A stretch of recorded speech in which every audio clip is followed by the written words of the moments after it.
बिस्मिल्लाहिर्रहमानिर्रहीम। अस्सलाम वालेकुम। इस वक्त दो तीन सवालात बहुत अहम हैं।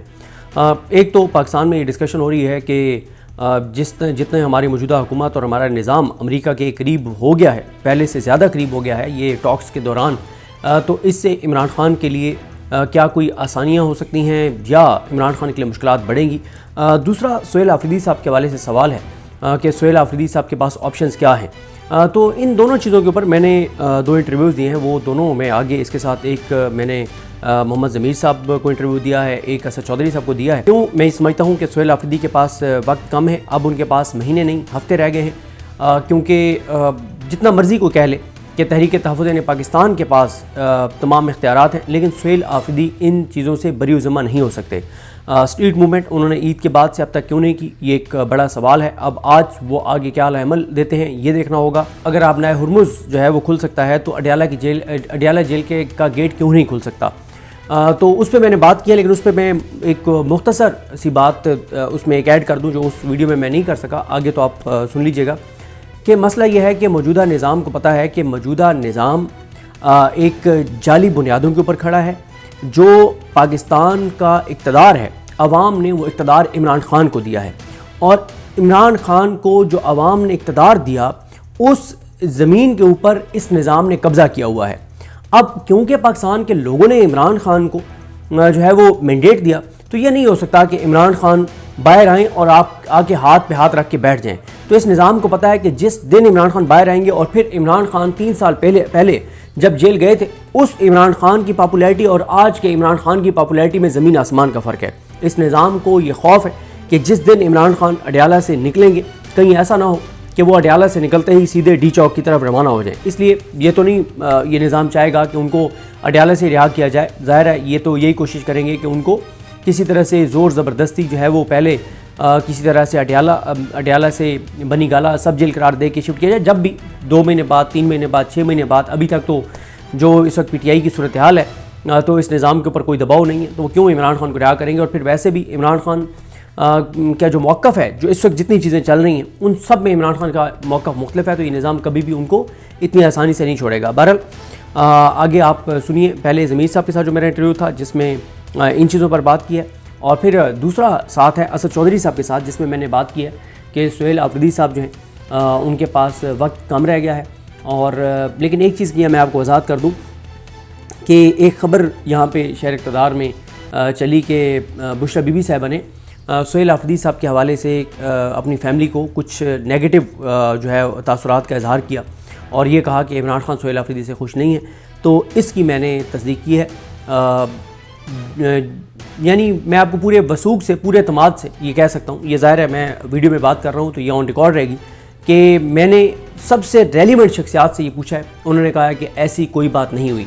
और जब वक्त आएगा तो ज़ाहिर है इमरान ख़ान साहब की मुलाकातें जब बहाल होंगी तो इस बात की तस्दीक भी हो जाएगी कि और मैं जब वक्त आएगा, अभी तो नहीं, तो आपको बता भी दूंगा कि मैंने किस से ये इस बात की तस्दीक की थी। तो ऐसी कोई बात नहीं है, लेकिन फिर भी मैं समझता हूँ कि सुहेल आफरीदी के पास वक्त कम है। क्यों है, आगे सुनिए। जो आपने असद उमर साहब के भी ट्वीट का जिक्र किया कि ये एक पाकिस्तान के अंदर भी सीज़ फायर का एक बेहतरीन टाइम है, और अगर आप नए हुरमुज़ खुल गई है तो फिर अडियाला का गेट भी खुलना चाहिए। अच्छा, वैसे तो आप नए हुरमुज़ दोबारा बंद हो गई है, लेकिन खैर ये सूरत हाल तो बदलती रहेगी, अभी देखते हैं क्या किस तरफ चीज़ें जाती हैं। लेकिन मैं नहीं समझता कि कोई पाकिस्तान के अंदर सीज़ फायर होगा, और ना ही मैं समझता हूँ कि ख़ुद से ये निज़ाम ये फ़ैसला करेगा कि उसको अडियाला के दरवाज़े खोल देने चाहिए। उसकी वजह मैं आपको बताता हूँ। सबसे आइडियल जो टाइम पिछले हमने 1 साल में देखा, पहली यानी इससे भी पहले अगर आप पीछे जाएँ, पहली बात तो यह है कि इमरान ख़ान की हुकूमत गिराना ही गलत था, वो तो आप सबको पता है कि कैसे वो हुकूमत गिरी। उसके बाद हुकूमत गिर गई, उसके बाद इलेक्शन नहीं करवाया गया, वो नहीं होना चाहिए था कि जिस तरह से निगरान सेटअप को इतना लंबा चलाया गया। फिर जिस तरह से 8 फरवरी का इलेक्शन करवाया गया, वो नहीं होना चाहिए था। फिर जिस तरह से जुल्म जबर बर्बरियत हुई, वो नहीं होनी चाहिए थी। जिस तरह से पंजाब में चार दीवारी के तकद्दुस की पामाली हुई, वो नहीं होना चाहिए था। जिस तरह से हज़ारों लोगों पर FIRs हुई, वो नहीं होना चाहिए था। जैसे हज़ारों लोग गिरफ्तार हुए, वो नहीं होने चाहिए थे। जैसे इस वक्त सैकड़ों लोग इस वक्त जेलों के अंदर हैं, वो नहीं होने चाहिए थे। जो इमरान खान और उनकी एहलिया के साथ हो रहा है, वो नहीं होना चाहिए था। इमरान खान की आंख के साथ जो किया गया, वो नहीं होना चाहिए था। बुशरा बीबी की आंख के साथ जो हुआ, वो नहीं होना चाहिए था। इजाज़ चौधरी साहब, उमर सरफराज चीमा साहब, डॉक्टर यास्मीन राशिद साहबा, मियां महमूद रशीद साहब, शामी कुरैशी साहब, उनके साथ जो कुछ हो रहा है वो नहीं होना चाहिए था। हसन न्याजी, ब्रिगेडियर जावेद अकरम साहब, जो कुछ उनके साथ हो रहा है वो नहीं होना चाहिए था। जो गुजरांवाला के 51-52 पीटीआई के वर्कर्स का हो रहा है वो नहीं होना चाहिए था। जो इस वक्त अदालतों के अंदर हो रहा है वो नहीं होना चाहिए था। 26वीं और 27वीं तरमीम नहीं होनी चाहिए थी। आइन की पामाली नहीं होनी चाहिए थी। पाकिस्तान को सरजमीन बेआइन नहीं बनाना चाहिए था। ये सब तो होना ही नहीं चाहिए था, लेकिन चले ये सारा कुछ हो गया। 26 नवंबर नहीं होना चाहिए था, मुरीद के नहीं होना चाहिए था, ये वाक़यात नहीं होने चाहिए थे। अब अभी आप एक पीटीआई के वर्कर हैं या उनके हामी हैं, सुहेल नाम है उनका, जिन्होंने एक रीट्वीट किया और उसके बाद उनको उठा लिया गया, जबरी तौर पर गुमशुदा कर दिया गया। अभी जो मूसा विर्क हैं वो जबरी तौर पर गुमशुदा हैं। यूएई में उठाया हुआ है जुनैद को और सलमान को। ये नहीं होना चाहिए, ये सारा कुछ नहीं होना चाहिए था, लेकिन हो गया। तो इसको ख़त्म करने का सबसे बेहतरीन टाइम कौन सा था?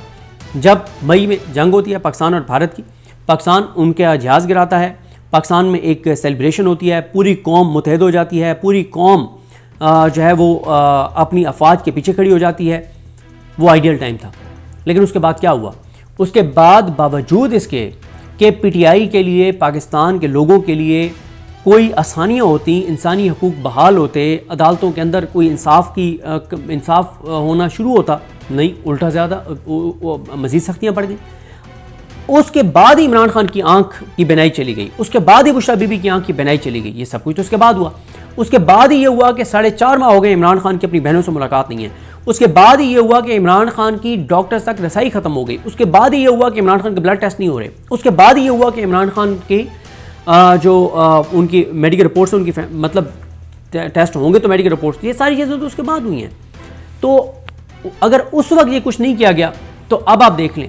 देखें, इस वक्त एज ए पाकिस्तानी तो सोच यही है कि अगर पाकिस्तान को जो बताया जा रहा है कि मतलब अब दोबारा यहाँ पे मुज़ाकरात होंगे और पाकिस्तान का नाम पूरी दुनिया में गूंज रहा है, होना तो ये चाहिए था कि इसको पाकिस्तान के अंदर भी लोगों के लिए इसको इसके लिए आसानियाँ लोगों के लिए शुरू होती, लेकिन अभी तक तो हम ऐसा ग्राउंड के ऊपर कोई चीज़ नहीं देख रहे।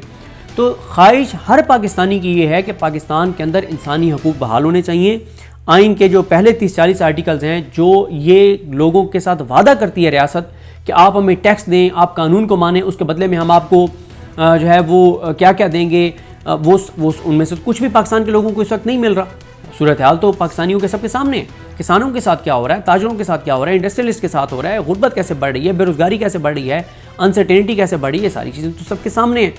तो लिहाजा होना तो यही चाहिए था कि कोई आसानियाँ पीटीआई के लिए और पाकिस्तान के लोगों के लिए होनी चाहिए थी, इमरान खान के लिए होनी चाहिए थी, बेगुनाह कैदियों के लिए होनी चाहिए थी, लेकिन नहीं हो रहा। तो मुझे बिल्कुल नहीं लगता कि कोई चीज़ें बेहतर होंगी, और उसकी एक वजह यह है कि पीटीआई इस सिस्टम के लिए कोई चैलेंज नहीं है। पीटीआई ना तो मफाहमत कर पा रही है, ना मज़ामत कर पा रही है। पीटीआई के पास कोई लाएमल नहीं है।